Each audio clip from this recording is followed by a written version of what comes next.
एक खून और वध के बीच का अंतर बताती ये कहानी आज हम शुरू करने जा रहे हैं। कहानी की शुरुआत में हम शंभुनाथ और मंजू देवी को देख पाते हैं। बड़े वक्त के बाद अपने बेटे से वो वीडियो कॉल पे बात करने की कोशिश कर रहे हैं। उनका बेटा अमेरिका में सेटल्ड है, जिस वजह से ये दोनों साइबर कैफ़े आए हुए उससे बात करने के लिए। पर गुड्डू को देख के लगता नहीं कि उससे उनसे बात करने में कोई भी इंटरेस्ट है, और बच्ची रो रही है ये बहाना करके वो बीच बात के दौरान ही कॉल कट कर देता है, जो जान के शंभुनाथ और मंजू देवी का दिल टूट जाता है और यहाँ से वो जाने लगते हैं। शंभुनाथ पहले एक स्कूल टीचर थे, पर रिटायरमेंट के बाद थोड़ा ज़्यादा खर्चा निकालने के लिए पार्ट टाइम ट्यूशन भी करवाते हैं। शायद वो बच्चे ही अभी उनकी दुनिया बन चुकी है, और उनमें से सबसे फेवरेट है उनकी नैना। नाउ हमें पता चलता है कि उन पे बहुत ज़्यादा कर्ज है, जो कर्ज उन्होंने अपने बेटे गुड्डू के लिए लिया था। गुड्डू ने इंजीनियरिंग तो कर ली, पर उसे जॉब के लिए तो अमेरिका ही जाना था। माँ बाप की हैसियत ना होने के बावजूद उसकी ज़िद की वजह से शायद उसे भेजने वाले थे। यहाँ पे सीन करंट टाइम में आता है, जहाँ पे हमें पता चलता है कि ये दोनों शुद्ध शाकाहारी और अच्छे विचार वाले लोग हैं, जिस वजह से जब शंभुनाथ एक चूहे मारने का रैक लेके आता है तो मंजू देवी मना कर देती है कि भगवान वाले घर में ऐसा करेंगे। पर तभी वहाँ पे प्रजापति आ जाता है, और प्रजापति वहाँ पे एक लड़की को भी साथ में लाया था, जो उनके ही घर में वल्गर हरकतें करने लगते हैं। यानी कि ये इनके घर का यूज़ एक होटल की तरह करते हैं, जहाँ पे वो अपने सारे गंदे काम करते हैं, और वो सब करने के बावजूद वो वहाँ से उनको 500 रुपये दे के निकल जाता है। यहाँ पे हमें समझ आता है कि इन्होंने कुछ पैसे लिए हुए हैं प्रजापति के, पर इसका मतलब ये तो नहीं कि ये सब सहना पड़े। फिर से पास में जाती है स्टोरी, और हमें पता चलता है कि गुड्डू की जिद थी, जिसके आगे उसकी माँ हार मान लेती है। आखिर बेटे से बढ़कर और कोई खुशी है, और वो वादा भी करता है कि अगर उसने अपनी मेहनत से इतनी पढ़ाई की है तो आप थोड़े पैसे खर्च कर दो, 25 लाख क्या हो जाएगा। उसके बाद मैं हूँ ही ना आपके साथ, मैं आपको आपके सारे पैसे जल्द से जल्द वापस करवा दूंगा। पर शायद गुड्डू अपना ये वादा भूल चुका है, या फिर निभाना नहीं चाहता है। इसी वजह से आज ये दोनों इतनी तकलीफ में ज़िंदगी काट रहे हैं। हमें पता चलता है कि ये जो प्रजापति है वो शक्ति को किसी हफ्ता दे रहा है, जैसे कि उसके ऊपर शक्ति का हाथ हो। शक्ति वहाँ का हेड पुलिस ऑफिसर है, जिस वजह से यहाँ पे जो भी क्रिमिनल एक्टिविटी हो रही है उसको कंट्रोल करने के लिए वो इन सभी गुंडों से पैसे लेता है। प्रजापति यहाँ पे उसको पसंद तो नहीं करता, पर अपना काम चलाने के लिए उसे कैसे भी करके इसके साथ रहना पड़ता है। दूसरी ओर अपने लोन और ब्याज के पैसे भरने के लिए शंभुनाथ अपने बेटे से बात करने की कोशिश करते हैं, पर वो तो अपनी दुनिया में इतना मस्त हो चुका था कि उसको माँ बाप की तो कुछ पड़ी ही नहीं थी। उनका हाल जानने की बजाय कह देता है कि मैं कुछ पैसे भेज दूंगा, जिस वजह से शंभुनाथ का दिल एक और बार टूट जाता है। अगले दिन जब वो एटीएम से पैसे निकलवा के निकलते हैं, तभी सामने प्रजापति आता है, उनके सारे पैसे ले लेता है और उनको अपनी गाड़ी को धक्का मारने को बोल देता है। मजबूरी में आके वो भी ये चीज़ करने के लिए तैयार होते हैं, पर शक्ति तभी वहाँ से निकलता है और उसको धमका के वहाँ से भगा देता है। यहाँ पे वो शंभुनाथ से कहता है कि अगर ये आगे कभी परेशान करे तो हमें ज़रूर बताना, जिस वजह से शंभुनाथ को भी थोड़ी उम्मीद मिलती है। घर पे जाके आज खुशी का माहौल था। आज उनकी प्यारी नैना का बर्थडे था। नैना की फैमिली तो काफ़ी ज़्यादा गरीब थी, रोड पे रहती थी, जिस वजह से वही उसका बर्थडे सेलिब्रेट करते हैं। नाउ सेलिब्रेशन के कुछ वक्त बाद वहाँ पे प्रजापति आ जाता है। नाउ प्रजापति यहाँ पे एक घटिया बात करता है। वहाँ पे वो कहता है कि एक काम करो, तुम्हारे मैं सारे पैसे माफ़ कर दूँगा और तुम्हें कोई भी ब्याज भी नहीं लूँगा। सिर्फ तुम नैना को मेरे साथ एक बार सोने दो, उसके बाद तुम्हारा सारा का सारा कर्जा मैं माफ़ करवा दूँगा। नवी सुन के शंभुनाथ के गुस्से की कोई भी लिमिट नहीं रहती, पर उनके पास शायद कोई चॉइस नहीं थी, जिस वजह से वो इस बात को सुन के भी अनसुना करके यहाँ से बैठे रहते हैं। पर अगले दिन वो डिसाइड करते हैं कि वो शक्ति से हेल्प लेंगे। पर जब वो शक्ति के पास जाते हैं तो वहाँ पे तो प्रजापति पहले से ही बैठा हुआ था और शक्ति कहता है कि अगर पैसे लिए हैं तो चुकाने तो पड़ेंगे। शंभुनाथ नाउम्मीदी में घर जाने लगता है। घर पे प्रजापति तो उसका वेट ही कर रहा था। वो उसको बहुत ज़्यादा मारता है कि मेरी कंप्लेन करेगा, चल अब यहाँ से निकल और फटाफट जा और नैना को लेके आ। अभी माँ जी तो बाहर गई है पूजा के लिए, उनको आने में वक्त लगेगा, तब तक के लिए मेरा काम हो जाएगा। मैं उसको कोई भी दुख दर्द नहीं दूंगा, बस आराम से वो मेरी बात माननी चाहिए, ऐसा उसे समझा के लेके आ। ऐसा कह के वो नैना के साथ गलत करने की बात शंभुनाथ के सामने रख देता है। शंभुनाथ भी बेबसी में क्या करते, पर यहाँ से जाने से पहले यहाँ पे प्रजापति कहता है कि एक काम करो, शराब तो है मेरे पास, जाओ चखना लेके आओ। तो शंभुनाथ जब चखना लेने के लिए जाते हैं तो साथ ही में वो उसको चखना देने के साथ एक पेचकस से उसके गले में एक छेद कर देते हैं, जिससे प्रजापति की मौत वहीं पे हो जाती है। और जब मंजू देवी वहाँ पे आती है तो वो ये सब देख के सदमे में चली जाती है कि अपने कुछ पैसे बचाने के लिए एक इंसान को मार दिया। ऐसा करके उसका अपने पति से भरोसा ही उठ जाता है।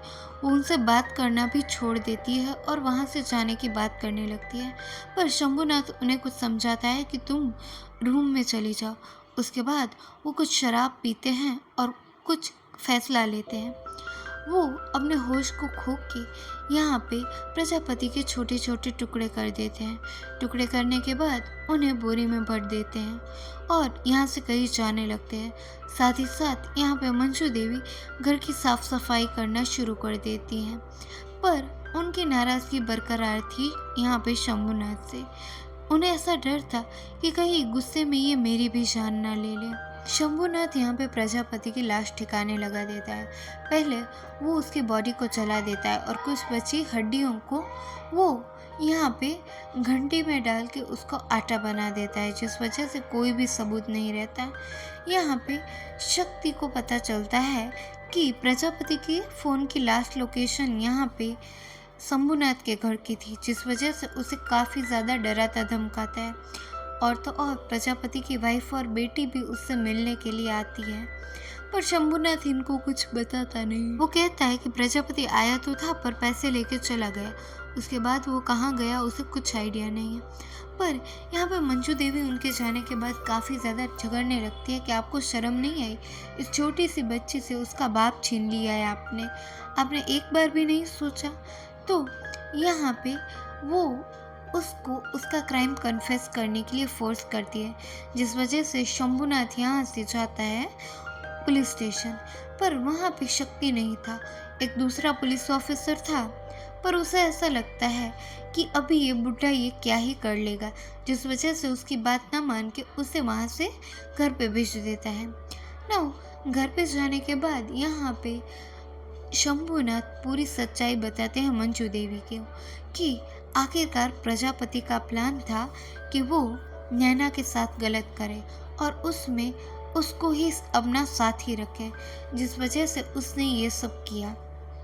दूसरी ओर वो जूनियर पुलिस ऑफिसर भी शक्ति को सब कुछ बता देता है, जिस वजह से शक्ति अगले दिन फिर से शंभुनाथ को बुलाता है, पर शंभुनाथ यहाँ पे अपने बयान से मुकर जाता है, जिस वजह से शक्ति को काफ़ी ज़्यादा प्रॉब्लम आने लगती है। दूसरी ओर शंभुनाथ को उस मकान का मालिक यानी प्रजापति का जो हेड था वो दादा भी परेशान करने लगता है कि तुम्हारा मकान अब बिक चुका है। पर शंभुनाथ यहाँ पे बताते हैं कि मैंने तो प्रजापति को पैसे दे दिए थे। तो वो कहता है प्रजापति को ढूंढ के लाओ तो मैं मान लूँगा। अब यहाँ पे शंभुनाथ फंस रहे थे बुरी तरीके से, जिस वजह से उन्हें काफ़ी ज़्यादा मुश्किलों का सामना करना पड़ता था। यहाँ पे वो डिसाइड करते हैं कि अपने बेटे से वो कुछ हेल्प मांगे, पर बेटा तो शायद किसी भी रिश्ते से ही उनसे जुड़ा ही नहीं था, वो तो सिर्फ एक ज़रिया मानता था अपनी सक्सेस का उनको, और सक्सेसफुल होने के बाद उन्होंने अपने माँ बाप से रिश्ता ही तोड़ दिया था। उनके पैसे मांगते ही उसने फ़ोन कट कर दिया और यहाँ से ये दोनों डिसाइड करते हैं कि आज के बाद वो अपने बेटे से कोई भी कांटेक्ट नहीं रखेंगे। और तो और शक्ति भी यहाँ पे थोड़ी सी जांच पड़ताल करता है तो उसे पता चलता है कि शंभुनाथ ने रिसेंटली ही कुछ बोरी में ट्रांसफ़र किया था जिसका वेट बहुत ज़्यादा था, जिससे शक्ति गेस करता है कि शायद उस बोरी में प्रजापति की बॉडी होगी जिसको शंभुनाथ ने ठिकाने लगा दिया है। जिस वजह से वो प्लान करता है कि अभी वो शंभुनाथ से बात करेगा। शंभुनाथ से बात करके वो कुछ डील करने का डिसाइड करता है, पर शंभुनाथ यहाँ पे अपना क्राइम यहाँ पे एक्सेप्ट ही नहीं करना चाहता, जिस वजह से शक्ति उसे बताता है कि वो सिविल ड्रेस में आया था ताकि उसकी हेल्प कर सके, पर उसे फंसाना भी अच्छी तरीके से आता है। अगर वो उसका फ़ोन उसको ला के दे तो वो उसको बचा सकता है ना। यहाँ से जाने के बाद तुरंत ही शंभुनाथ घर पे जाके चेक करता है तो उसको प्रजापति का फ़ोन मिल जाता है। प्रजापति का फ़ोन मिलते ही उसके पास कुछ स्पेशल डेटा आ जाता है जिसका वो शायद फ्यूचर में यूज़ करने वाला होता है, पर उससे पहले ही दादा के लोग उसके घर पे आ जाते हैं और अटैक कर देते हैं, उसका सामान फेंकने लगते हैं। यहाँ पे शंभुनाथ पहले तो अटैक करता है, पर अपनी वाइफ को खतरे में देख के वो गिड़गिड़ाता है कि वो यहाँ से चला जाएगा ना, जिस बात से दादा उसको माफ़ कर देते हैं। पर शक्ति को यहाँ पे हॉस्पिटल में मिलते हैं शंभुनाथ उसे बताते हैं कि वो जब स्कूल में काम करता था एक छोटे बच्चे पे उन्होंने एक थप्पड़ मार दिया था, जिस वजह से वो 3 दिन नहीं सो पाए। पर वो प्रजापति इतना जल्लाद था कि उसने एक छोटी सी बच्ची के साथ इतना गलत करने का सोचा कि उसको मारने के बाद भी उन्हें कोई रिग्रेट नहीं। अगर वो उनको सज़ा देना चाहता है तो दे सकता है, जिस वजह से यहाँ पे शक्ति कहीं ना कहीं शंभुनाथ की हरकतों को जस्टिफाई करने लगता है। और तो और वो मंजू देवी के पास जाता है तो उसको अपना और वहाँ के मिनिस्टर की वाइफ का एक एमएमएस मिल जाता है, जिस वजह से वो प्रजापति से डरा हुआ था। पर यहाँ पे वीडियो मिलते ही वो दादा को प्रजापति के खून में फंसा के शंभुनाथ को इस सिचुएशन से निकाल लेता है। और शंभुनाथ फिर दादा को बताते हैं कि मैंने ही उसको मारा है, और दादा ज़ोर ज़ोर से चिल्लाता रहता है। पर यहाँ पे शंभुनाथ और शक्ति एक दूसरे की हेल्प करके दोनों को बचा लेते हैं ना। यहाँ से ये लोग निकलने का फ़ैसला कर लेते हैं और अपना जो छोटा सा आशियाना है वो अपनी प्यारी नैना के नाम कर देते हैं, जिसके बाद वो एक नए सफ़र की ओर आगे बढ़ने लगते हैं। हमें यहाँ पे पता चलता है कि चाहे जो भी हो पर गुड्डू जैसा बेटा ना हो, और लाइफ में कई बार हम सही और गलत का डिफरेंस समझना भूल जाते हैं। तो एक तो हमेशा सच का साथ दो और अपनी हैसियत के हिसाब से काम करो। आज के लिए बस इतना ही। Thanks for watching. और लड़कियों के लिए स्टैंड ले एंड लड़कियाँ be brave. And thanks for watching. Please please please subscribe करें एंड सपोर्ट करें हमारी चैनल को। Bye bye.